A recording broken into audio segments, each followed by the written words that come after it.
Peggy 12.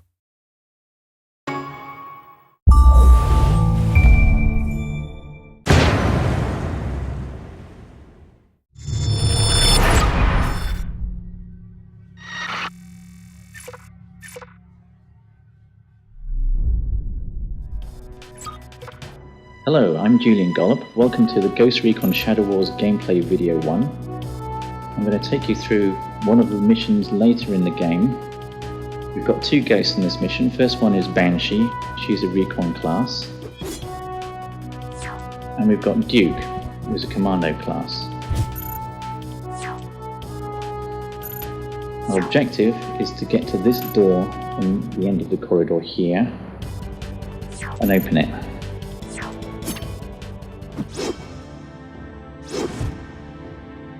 Okay, if we look around, we'll see some enemies above us, some to the left, and there's some below. Fortunately, our guys are armed with some pretty heavy weapons.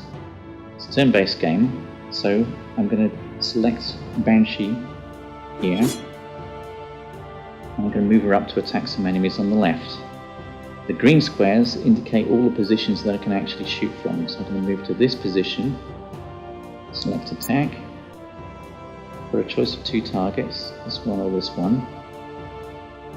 The bar above the enemy's head indicates possible damage. Red is certain damage, and the orange part is possible damage, and the green part is what he's going to be left with.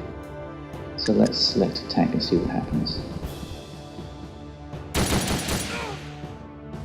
Okay, he's taken 12 hit points damage, he's half dead. Banshee has finished moving, so I'm going to move over and select Duke. Again, the green squares show where I can attack from. I'm going to bring Duke up near to Banshee. Select attack. Now, if I select this target, there's a possibility that I'm going to kill him. The orange part of the bar above the enemy's head indicates possible damage, so he may stay alive. This guy I don't stand a chance of killing. The red lines indicate possible return fire. I'll show you what that means in a bit. Let's just go ahead and attack with Duke.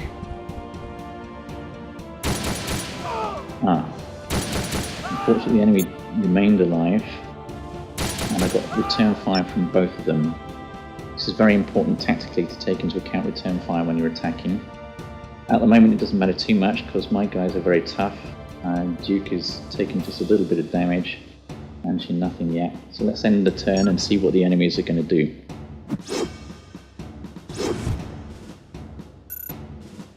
Okay, it looks like they've noticed us. A couple of enemy assault troops moving up next to the turrets.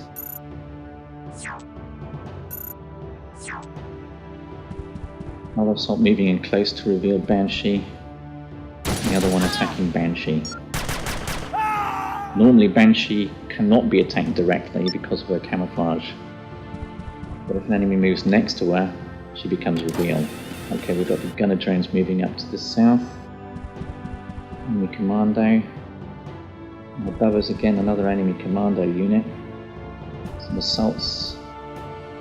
Here we've got two melee drones which are very nasty in close combat, so we don't want to let these guys get next to us. And finally we've got one more assault over to the left. Basically, we're surrounded. First, let's deal with the immediate threat. I'm going to take this guy out. I'm going to just move Banshee a little bit more towards our objective and attack from there. She's at close range, she does a lot of damage and kills in one hit. That's excellent. Now Duke is free to launch his attack over here. When I select Duke, I'm going to switch to his secondary weapon, which is a shoulder-launched missile launcher.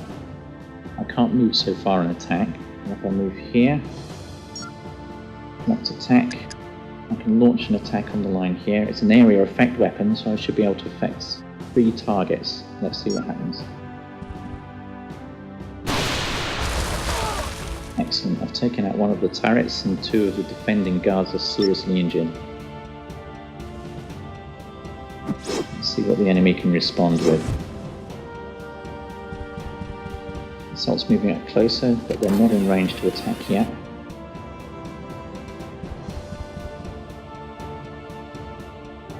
But here we've got an enemy commando unit also equipped with missiles, and he manages to get us. The enemy melee drones closing up very fast, they're quite rapid.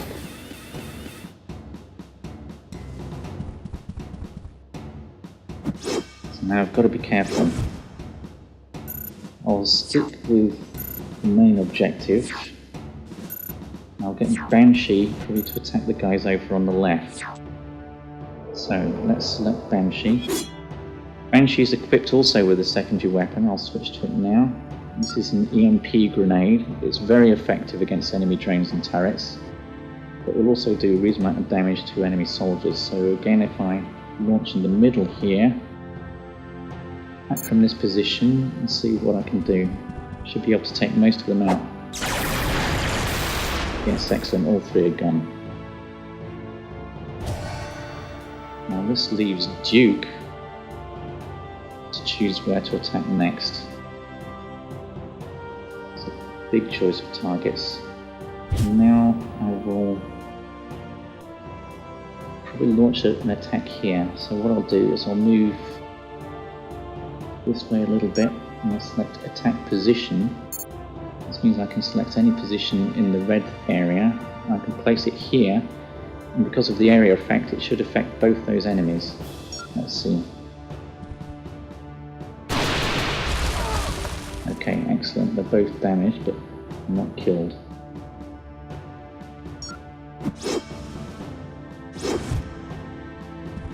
Finally, an enemy assault's got up onto the main passage. We'll exchange a fire there. Gunner drone, which is quite nasty, is approaching rapidly. Another enemy commando with a missile launcher. Meanwhile, the enemy commando is still launching missiles at us. Duke is under really heavy attack here. We don't want these melee drones to get next to us, so somehow we're going to have to deal with them.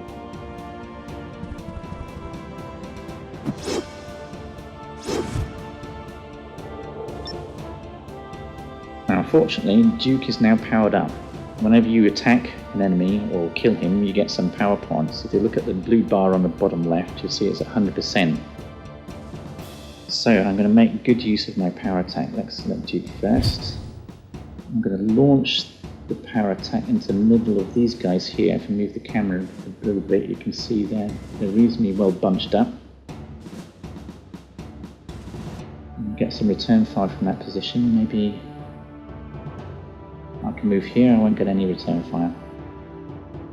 Now I'm going to select Wide Impact, which is Duke's power attack. This immediately extends the area of effect, and it will also do more damage, so I should be able to do quite a lot here. Let's see. So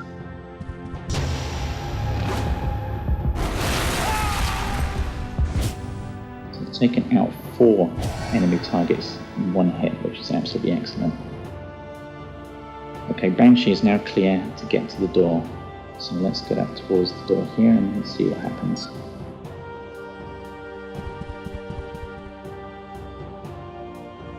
Oh dear, on the other side of the door we've got a whole load of trouble. A lot of enemy drones. But to find out how to beat them, you will have to play the game for yourself.